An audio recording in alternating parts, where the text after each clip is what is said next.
Bonjour et bienvenue sur cette vidéo sur la tromperie, l'infidélité au Japon. Alors, attachez votre ceinture parce qu'aujourd'hui, on va voyager. Je pensais connaître un petit peu le sujet et quelques éléments avant d'écrire cette vidéo, mais en fait, j'ai découvert vraiment tout un univers. Ça va vraiment bien au-delà, mais alors vraiment bien au-delà de tout ce que j'aurais pu imaginer. Et je sais pas quelle image du couple ou de la fidélité vous avez pour le Japon et les Japonais en général, mais autant vous dire que je pense vous allez apprendre des trucs aujourd'hui, que ça soit en termes de statistiques sur la tromperie ou de la vision de cette dernière. En tout cas, vous êtes au bon endroit pour en savoir plus sur l'infidélité au Japon.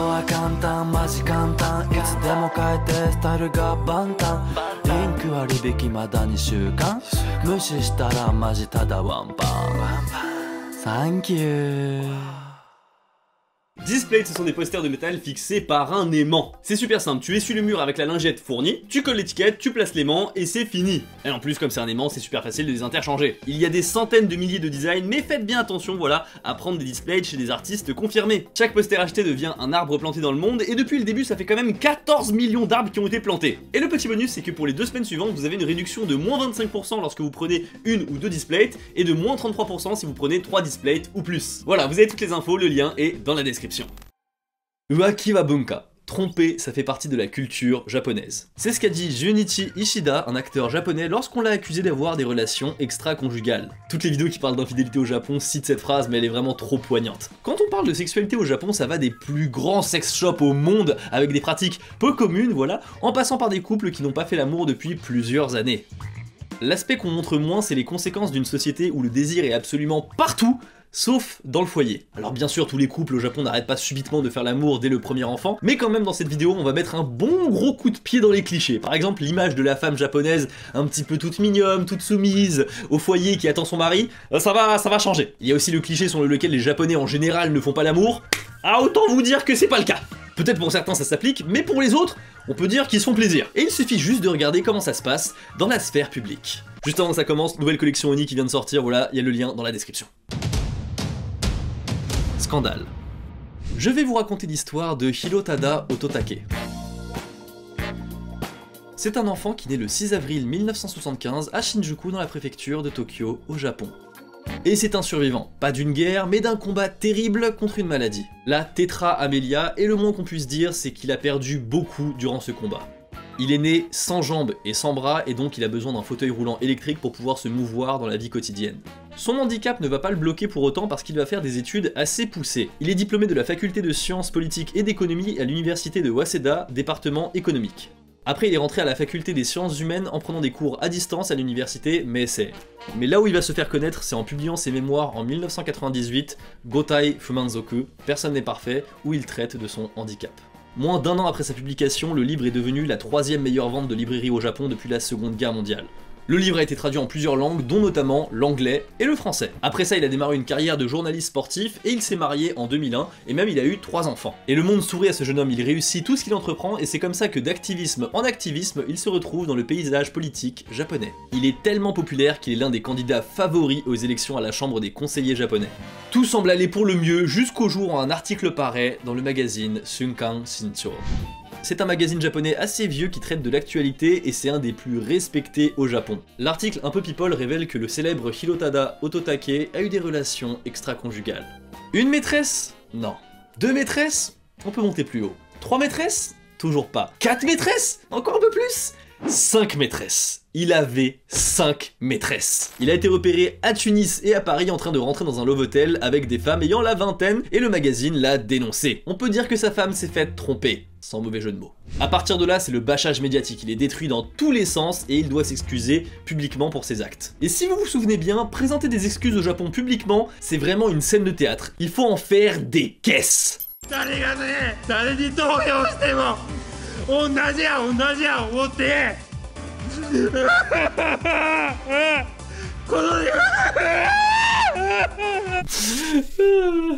Bon, clairement c'est pas lui, en plus vous l'avez vu, il a des bras donc c'est clairement pas lui, mais cet extrait me fait toujours très rire et il est très représentatif de à quoi ça ressemble. Pour ce qui est de Hirotada, il a déclaré, je cite: j'ai commis un péché si grave que je ne pourrai jamais l'expier complètement de mon vivant. Antigone à côté, c'est rien du tout, là on est vraiment sur une drama queen. Mais disons qu'au moins, avec cette affaire, il aura pris son pied. Cette histoire me permet de vous dépeindre plusieurs éléments. Le premier, c'est le bashing médiatique qui s'opère pour une personne publique lorsqu'elle est sujette à l'adultère. Et le deuxième, c'est le fait que pour les personnes concernées, c'est fin de carrière immédiate. Hirotada était vraiment un favori pour l'élection à la Chambre des conseils et après cette histoire, c'était mort de chez mort.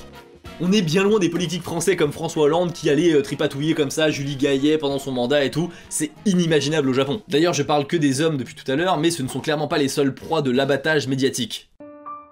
Les femmes aussi sont concernées, par exemple Rebecca Erirei Vaughan, plus connue sous le nom de Becky au Japon.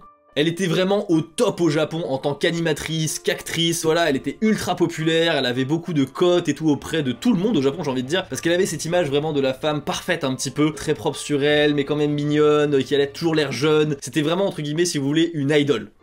Et tout ça, c'était jusqu'au jour où un magazine dévoile sa relation extra-conjugale, et là pour elle, c'est la descente aux enfers. Elle perd son émission radio, elle est radiée de tous les événements à venir, et même son agence lui retire ses contrats publicitaires. Et dans ce même temps, Enon Kawatani, qui est le chanteur pop, voilà, qui était l'amant de Becky et qui lui aussi était marié avant, donc du coup pour les deux c'était une relation extra-conjugale, et bien lui, sa carrière, il y a vraiment aucun problème. Cette différence de traitement met en avant le sexisme qu'il y a dans la société japonaise. C'est à vous de juger si c'est réellement du sexisme ou pas. On a vu que la descente aux enfers était aussi violente pour Hirotada que pour Becky, et pourtant, Hirotada est un homme. Alors c'est quoi le critère pour que les japonais pardonnent plus à une personnalité qu'à une autre? L'explication viendrait du fait que l'image renvoyée par ces personnalités est trop parfaite en fait pour subir la moindre entache, autant pour un homme politique que pour une star du show business qui prône des valeurs. Alors que pour un chanteur pop, eh ben effectivement c'est presque si ça rentre pas un petit peu dans son personnage quoi. Les valeurs de la famille, du foyer, elles sont pas très présentes, voire pas du tout en fait. Après c'est très probable qu'on demande plus aux femmes d'avoir cette image vraiment très parfaite une fois médiatisée. Donc d'après toutes ces affaires et les conséquences qu'il y a dans la vie des personnalités publiques au Japon, vous vous dites que les japonais jugent énormément l'infidélité et donc qu'ils ne la pratiquent pas eux-mêmes. Mais chez les japonais. Déjà il faut commencer par savoir c'est quoi tromper, parce qu'en fonction des personnes, il y a une définition assez différente. Ça peut partir de la simple pensée à quelqu'un d'autre jusqu'à l'acte sexuel avec des sentiments. Je précise avec des sentiments parce que s'il n'y en a pas pour certains, eh bien ce n'est pas tromper. Alors selon les japonais, tromper, c'est quoi? どっからですか？中やな。体が触れ合う時点で浮気かなっていうラインですね。心がなければ何しても浮気じゃないと思ってるんで、気持ちが Une fois n'est pas coutume, on est sur la vidéo d'Asian Boss. Pour cette question, on a des réponses assez différentes en fonction des personnes, mais je peux vous dire que la suite des propos tenus par les japonais va vous choquer. Ou au moins, elle devrait vous surprendre. ズバリ聞きますけど、浮気をしたことはありますか？ないです。 Je tiens quand même à préciser que la vidéo et donc le micro-trottoir ont été réalisés dans un quartier à forte affluence au Japon et avec des personnes assez jeunes. Donc voilà, ce n'est pas représentatif de l'entièreté de la population japonaise. Mais quand même, c'est intéressant d'avoir leur point de vue. Payer pour du sexe, c'est tromper? 風俗だと浮気にはならない。いや、ならない。ご飯を食べに行くのと同じような。ならへん。僕はならないと思います。僕もならないと思います。割り切ってるから、ただ欲望のためだけにやって。 Alors je vais tenter d'expliquer ça. C'est un petit peu malheureux, mais le schéma classique du foyer au Japon, c'est un mari qui part travailler toute la journée, une femme qui reste à la maison et qui s'occupe des enfants et de la maison en général, qui est généralement, on va dire, plus forte que le mari, et après le premier enfant, ils ne font plus l'amour.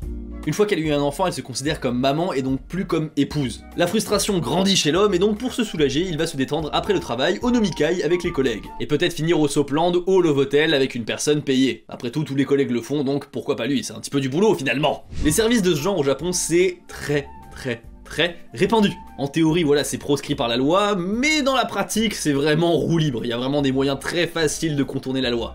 Comme il l'a dit, c'est comme aller au restaurant, sauf que sur le menu, tu as un catalogue de p***. Et ça, le fait de dire que voilà, payer pour du sexe, c'est pas tromper, c'est pas une idée exclusive à ces japonais-là, c'est une idée très répandue. À tel point que même devant la justice, ce n'est pas un motif recevable d'infidélité. Ah, je plaisante pas, j'en avais déjà parlé dans une vidéo, je crois, mais en fait c'était en 2015. La Cour fédérale de Tokyo a rejeté la plainte d'une femme dont le mari avait profité de ses voyages d'entreprise pour entretenir une liaison de 7 ans avec une hôtesse de bar. 7 ans quand même, c'est pas genre juste il y a de temps en temps, c'est 7 ans là même. Mais ça a été déclaré non-lieu. Pourquoi ? Le juge a déclaré que les relations sexuelles tarifées ne constituaient pas un motif d'infidélité, mais que c'était juste l'hôtesse qui fidélisait son client. On nage en plein délire. Revenons-en à la vidéo de Asian Boss. Kei a posé la question suivante aux japonais et aux japonaises. À votre avis, combien de pourcentage d'hommes et de femmes ont déjà trompé leur partenaire? Oulala. Alors les pourcentages sont des plages assez larges, hein, voilà, mais on va dire que hommes-femmes confondus, ça tourne autour de 50-70%. Et quand Kei de Asian Boss leur a posé la question « Est-ce que vous avez déjà trompé votre partenaire ?», il y avait la moitié des femmes qui ont répondu oui, et les 3/4 des hommes qui ont répondu oui. 50-75, on est à peu près dans les clous. Les japonais ont vraiment une image d'eux comme étant assez frivole, et dans les faits, c'est aussi le cas. Pourquoi il y en a autant ? Déjà en termes de chiffres, vous allez voir qu'en France, statistiquement, il y a plus d'adultère et de tromperies. Mais la différence, c'est là où je trouve qu'en France, dans la sphère privée, c'est vraiment sévèrement réprimandé. Et bien au Japon, en fait, c'est socialement presque accepté. C'est juste à la télé et les personnalités publiques qui se font bâcher dès qu'elles le font. C'est un peu, voilà, vous avez fait ça, et puis toi dans ton coin, en fait, bah ils le font aussi. Pour ce qui est de l'augmentation du nombre de relations extra-conjugales au Japon, ça peut s'expliquer aussi par la diffusion des séries et des dramas. Il y a beaucoup de programmes télévisés qui mettent en scène des relations extra-conjugales, parce que ça excite le téléspectateur. Et généralement ce sont les épisodes qui vont faire le pic d'audience de la série. Forcément, plus quelque chose est proscrit et tabou, plus il en est intriguant et excitant. Mais alors d'où vient ce besoin de tromper son ou sa partenaire? Eh bien pour le coup, c'est pas très différent de chez nous, j'ai envie de dire. C'est le besoin de nouveauté dans le couple pour briser un peu la routine, le désir de savoir qu'on peut encore séduire. Mais la raison principale qui n'est pas du tout la même qu'en France, eh bien c'est que l'activité sexuelle du couple est réduite à néant. Et pourtant, dans la majorité des cas, ils ne souhaitent pas faire souffrir leur partenaire en fait. C'est vraiment... ils l'aiment toujours presque. C'est juste pour pimenter leur vie, c'est un petit peu toi je t'aime mais les autres c'est pour le sport. Oh Elsan. Par contre, je veux pas lui faire de la peine, c'est la seule que j'aime, les autres c'est pour le sport. D'ailleurs, cette phrase c'est marrant parce qu'elle s'applique autant aux japonais qu'aux japonaises, sans distinction. Pour 84% des japonaises interrogées, une aventure extra-conjugale est un petit bonus à leur mariage, une petite fantaisie inoffensive. Et pour ce qui est de la culpabilité, il y en a pas tant que ça, il y en a 1 sur 5 qui disent avoir un peu de culpabilité, mais ça va. En fait, le plus important c'est de ne pas être pris pour ne pas faire souffrir l'autre. S'il ne sait pas, il ne peut pas souffrir. C'est aussi simple que ça. Et forcément, pour rencontrer des personnes, pour avoir des relations extra-conjugales, il y a des offres qui se créent parce qu'il y a une demande. Il y a des sites de rencontres comme Ashley Madison qui se sont installés au Japon et qui ont connu un succès quasi immédiat. En 8 mois après l'ouverture du site au Japon, il comptait plus de 1 million d'utilisateurs. Mais certains ont beau essayer de rester discrets, les doutes finissent toujours par arriver. Et dans ces cas-là, c'est au tour d'un tout nouvel acteur de venir sur les devants de la scène. Entreprise de détective. Quand je tape sur internet le mot uaki, donc tromperie en japonais, je tombe sur ces premières annonces. Il s'agit de pubs pour aider les femmes mariées à mettre un terme à la liaison de leur mari infidèle en apportant un soutien psychologique et en faisant travailler un enquêteur sur l'affaire. C'est fou comme l'infidélité, comme stopper l'infidélité, ce sont des business au Japon. Et ces sites sont super bien faits avec des bonnes stats pour te mettre la pression. Par exemple, ce graphique tout mignon t'explique qu'en 2018, 31,5% des hommes mariés et 17,4% des femmes mariées ont commis l'adultère. Juste cette année-là. Ton mari a juste 1 chance sur 3 d'avoir une liaison avec quelqu'un d'autre. Ça va? Tu te sens bien? Est-ce que t'es tranquille? Vous trouvez que c'est beaucoup? Eh bien en fait j'ai fait un tour vers les stats françaises et c'est beaucoup plus. 57% des femmes déclarent avoir trompé leur conjoint et 42% des hommes déclarent avoir été infidèles. Et on parle bien de personnes mariées parce que si on prenait juste des couples comme ça, mais alors là on explose les chiffres. Revenons-en à notre site. Pour ce qui est de l'enquête, on va revenir aux bonnes vieilles méthodes. Un détective privé, des filatures et des photos. On va l'espionner sur le chemin pour aller au travail, après le travail, le dîner du soir, tout. Et ces services d'enquête sont ultra compétitifs. Je suis tombé sur le site HAL qui propose plusieurs plans d'enquête. C'est fou comment tu choisis comment tu veux débusquer ton mari comme tu choisis un abonnement téléphonique. La première, c'est la classique, tu payes les enquêteurs au nombre d'heures, voilà, où tu veux qu'ils soient sur place. Et la seconde formule, tu débourses plus d'argent, mais en revanche, si jamais ton mari n'est pas infidèle, eh bien on te rembourse. Et les cas de non-tromperie sont validés par ces 4 critères. Il n'est pas allé avec quelqu'un dans un love hotel, il a juste fait une beuverie nomicaille avec des potos, personne ne l'a attendu à la sortie du taf, ou alors ils ont pas réussi à prendre de photos compromettantes. Bah non, ne partez pas encore. L'offre du site HAL Private Agency ne s'arrête pas là. Les preuves récupérées par les détectives sont directement transformées dans un format qui est recevable lors d'un dépôt d'une demande de divorce. C'est carrément écrit rapport spécifié par le tribunal. Et d'ailleurs, grâce à ce site, j'ai pu découvrir les 4 autres motifs de divorce que tu peux avoir au Japon. Le premier, c'est l'abandon. J'imagine effectivement, si on t'abandonne, tu ne peux pas rester marié à cette personne. Le deuxième, c'est le décès ou la disparition depuis 3 ans. Ça paraît logique. La troisième, c'est la maladie mentale. Là, ça commence déjà... voilà. Et enfin, la dernière, elle regroupe plusieurs raisons, et on a le désaccord de personnalité, bon du coup j'imagine si tu t'entends plus avec la personne, l'absence de sexe, ah, c'est un truc comme quoi c'est même connu, hein, tu vois, la violence, normal, la perte d'affection, c'est un petit peu avec la personnalité, le manque de motivation pour travailler, défaut physique, crime, ok, anomalie sexuelle. Alors, je ne sais pas ce qu'ils entendent par anomalie sexuelle, hein, mais je note quand même que dans les motifs de divorce, tu peux avoir le manque de motivation pour aller travailler. Si ton conjoint se bouge pas les fesses pour aller rapporter du pognon à la baraque, tu peux obtenir le divorce favorablement de ton côté. Ok.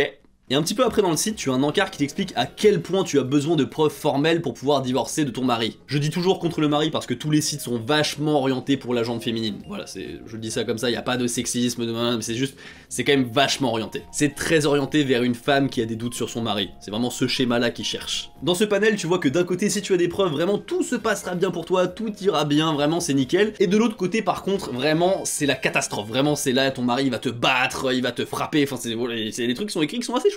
Et pour finir de te convaincre, le coup de grâce de HAL Private Agency, c'est les photos et les vidéos des autres affaires qu'ils ont déjà résolues. On peut voir les hommes floutés en compagnie de demoiselles et le témoignage des femmes qui sont satisfaites du service proposé par HAL. Bon voilà, clairement tu vois des hommes qui sont pris la main dans le sac. Mais alors la question qui se pose, c'est pourquoi ce site met autant en avant le besoin d'avoir des preuves formelles pour pouvoir divorcer? Comprenez par là qu'au Japon on n'a pas besoin d'avoir un motif d'adultère pour pouvoir divorcer, c'est juste une mésentente, ça suffit. En revanche, les preuves d'infidélité peuvent servir à autre chose. Du point de vue de la loi japonaise, la tromperie dans un couple marié est sévèrement répréhensible, c'est la loi numéro 770. La personne plaignante, si elle arrive à prouver ses dires, peut exiger de l'autre partie à lui verser entre 2 et 3 millions de yens. Ce qui fait à la conversion un maximum de 22 000 euros. Et du coup, vous comprenez pourquoi tous ces services de détectives ultra concurrentiels existent. En fait, toute cette campagne pour pouvoir trouver que ton mari te trompe, si tu veux divorcer, c'est juste une sorte d'investissement. En gros, tu es une femme qui veut divorcer, tu te doutes que ton mari te trompe parce qu'au Japon, c'est assez fréquent. Et d'une certaine manière, tu le sais, ton mari le sait que tu sais, tout le monde le sait, mais personne ne dit rien. Du coup, tu demandes à cet organisme de ramener des preuves contre ton mari, ils prennent discrètement ton mari avec une autre femme, tu récupères les photos, puis demandes le divorce.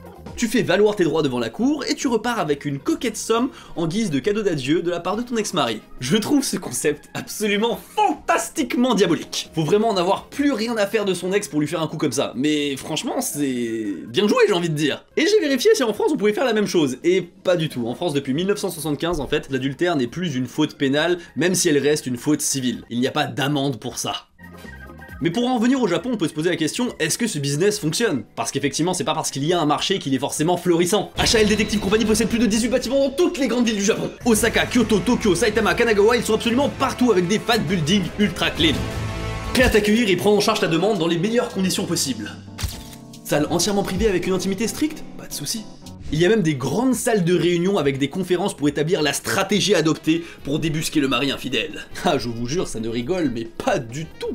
Et pourtant, malgré toutes ces offres plus qu'alléchantes, il y a énormément de Japonais qui ne souhaitent pas divorcer, même en sachant que leur conjoint les trompe. Pourquoi? Le divorce. Pour parler de divorce, on va commencer par la plus grosse cause de divorce partout dans le monde confondu. L'infidélité? Pas du tout. Le mariage. Forcément, sans mariage, pas de divorce, ça paraît évident, mais quand même parfois c'est bon de rappeler l'évidence. Pour ce qui est du mariage, souvent au Japon, il y a une grosse pression de la part des parents pour trouver quelqu'un avant 30 ans et faire des enfants. Et je pense que c'est cette pression en fait qui précipite les jeunes dans un mariage où l'amour n'est pas très présent. Et selon moi, un couple qui ne s'aime pas et qui ne fait pas l'amour, ça ne peut pas fonctionner. Sauf que la vie de famille au Japon c'est tellement sacralisé que divorcer c'est quasiment inconcevable. Surtout qu'avec la diminution du nombre de mariages, le taux de divorce aussi a encore plus chuté. On est à 1,7 divorces pour 1000 habitants au Japon. Sûrement parce que les rares qui ont déjà pu se marier ne veulent pas tout briser. Et en fait c'est vraiment cette mentalité là qui va être très présente, c'est on veut pas tout casser. On veut sauver les apparences, protéger l'enfant, surtout que le concept de garde alternée au Japon n'existe pas. Et c'est comme ça que pour vivre une passion ou soulager sa frustration, eh bien on trompe son partenaire. Le plus important finalement c'est de bien cacher la relation extra-conjugale, parfois c'est vraiment une sorte de contrat tacite entre les deux parties. Si bien qu'un des principaux reproches lorsqu'une affaire éclate au grand jour au sein du couple et de la famille, eh bien c'est pourquoi tu ne l'as pas mieux caché, pourquoi tu as fait en sorte que je puisse le découvrir. C'est ça qui est le reproche numéro 1 plutôt que pourquoi tu m'as trompé, c'est pourquoi tu l'as pas bien caché. Bon encore une fois je précise, ce sont des généralités, il y a des japonais et des japonaises qui vont juste vouloir t'ouvrir en deux parce que t'as été infidèle, ça existe aussi. Mais faut comprendre quand même qu'au Japon, divorcer, eh bien c'est être un couple extrêmement moderne et aller à l'encontre des codes sociaux. Et je trouve ça vraiment dommage parce que, encore une fois dans cette histoire, j'ai l'impression que le grand perdant, c'est l'amour. En conclusion, effectivement la phrase « la tromperie fait partie de la culture japonaise » est assez vraie, mais pas plus qu'en France en fait. On a bien vu que les plus infidèles entre les deux nations, eh bien c'est plus la France. Mais ce qui est surprenant au Japon, c'est cette distinction entre la tromperie sur laquelle on ferme les yeux au foyer et celle qu'on condamne à la télé. Dans beaucoup de couples mariés, c'est une échappatoire pour répondre à un besoin, mais très rarement un motif pour une rupture. et donc un divorce. Merci beaucoup d'avoir regardé cette vidéo jusqu'au bout, et bah écoutez, j'ai appris beaucoup de choses en écrivant cette vidéo, j'espère que vous aussi vous avez appris beaucoup de choses en la regardant. N'hésitez pas à lâcher un pouce bleu et à vous abonner, moi je vous dis à la prochaine, tchuss.